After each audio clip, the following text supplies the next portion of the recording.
আপোনালোকে সকলোৱে জানে যে যোৱা 30 জুন তাৰিখে মাননীয় মুখ্যমন্ত্ৰী মহোদয় দিনটোজোৰা কাৰ্যসূচীলৈ গোলাঘাট ডিষ্ট্ৰিক্টলৈ আহিছিল।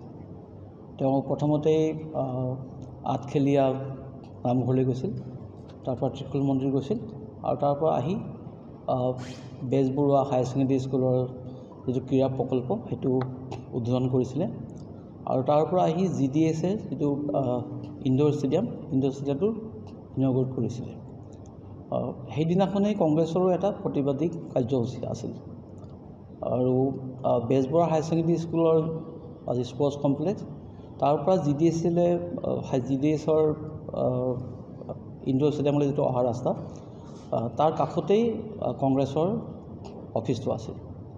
তেওঁলোকে তাতে প্ৰতিবাদ কৰিছিলে বিভিন্ন তেওঁলোকৰ দাবী লৈ আৰু সেই দাবীৰ মাজতে তেওঁলোকে ব্লেক ফ্লেগ হেৰি কৰিছিলে, প্ৰদৰ্শন কৰিছিলে, কলা পতাকা, শ্লোগান দিছিলে আৰু ল এণ্ড অৰ্ডাৰ এটা চিটুৱেশ্যন হৈছিলে।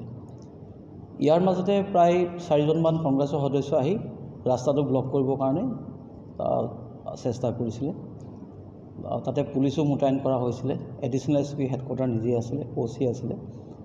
যিহেতু মাননীয় মুখ্যমন্ত্ৰী মহোদয়ৰ লগতে কেইবাজনো মাননীয় মন্ত্ৰী মহোদয় আৰু বিধায়ক একেলগে আহি আছিলে আৰু যেতিয়াই তেওঁলোকে চাইৰেনৰ শব্দ শুনিলে তাৰ আগে আগে যেতিয়া ৰাস্তাটো ব্লক কৰিবৰ কাৰণে 4জন মানে আহিছিলে আৰু সেই 4জনক লগে লগে আৰক্ষীয়ে কৰায়ত্ব কৰি তেওঁলোকক আমাৰ গোলাঘাট আৰক্ষী থানালৈ তেওঁলোকক লৈ গৈছিলে।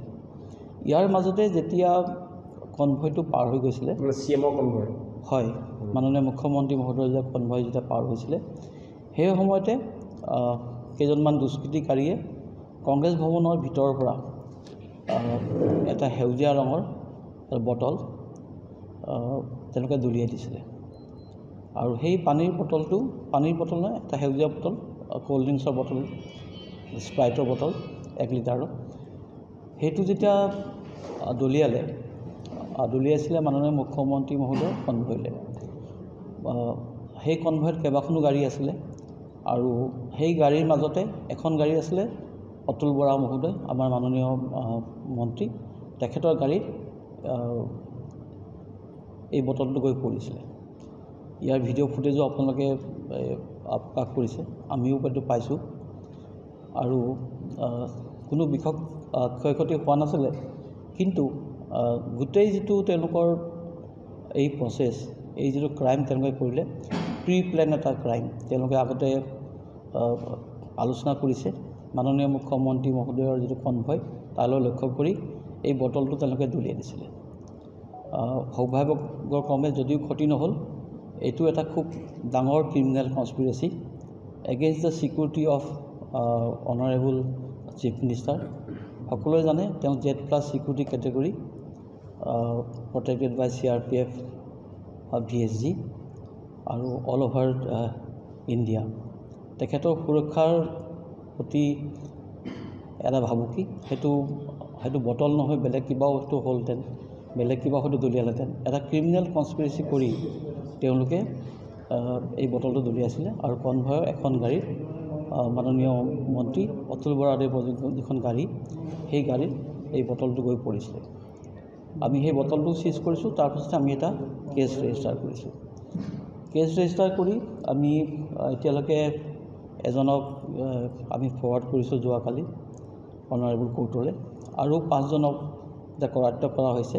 ইয়াৰ ভিতৰতে মেইন যিজন একিউজ, যিজনে এইটো দলিয়াইছিলে, তেওঁৰ নাম দীপাংকৰ ডেকা, তেওঁৰ বোকাখাটত ঘৰ, তেখেতকো কৰায়ত্ব কৰা হৈছে। তেওঁৰ লগতে আৰু 4জন, এতিয়া টোটেল মানে 1 আৰু 4, টোটেল 6জন মানুহ এৰেষ্ট হৈছে।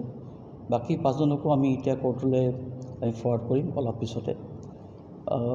যিটো এটা criminal conspiracy against the security of honourable chief minister Z+ category, এই কনস্পিৰেচিটো কোনে কোনে কৰিছিলে, ইয়াত অকল যিজনে এই বটলটো দলিয়াইছে বা যিকেইজনে তেওঁলোকক সহায় কৰিছে, তেওঁলোকে যিটো ক্ৰিমিনেল প্লেন কৰিছে, সেই প্লেনটোত এইটো এটা ডাঙৰ এটা কনস্পিৰেচি। হয়তো এইটো প্ৰথমবাৰ ট্ৰাই কৰিছে বটল দলিওৱা, পিছত হয়তো আৰু কিবা মাৰাত্মক বস্তু বা হয়তো ক্ষেপণাস্ত্ৰ তেনেকুৱা হয়তো তেওঁলোকে এইটো দলিয়াবলৈ চেষ্টা কৰিব পাৰে। আপোনালোকে সকলোৱে জানে যোৱা 24 জুন তাৰিখে এটা গ্ৰেনেড ব্লাষ্টৰ ইনচিডেণ্টটো হৈছে। আমাৰ পুলিচৰ কেম্পত গ্ৰেনেড ব্লাষ্ট কৰিছে পাণবাৰী বোকাখাটত। সেই চিমিলাৰ টাইপৰ এটেক কৰাৰ প্লেন থাকিব পাৰে বুলি আমি ভাবিছোঁ।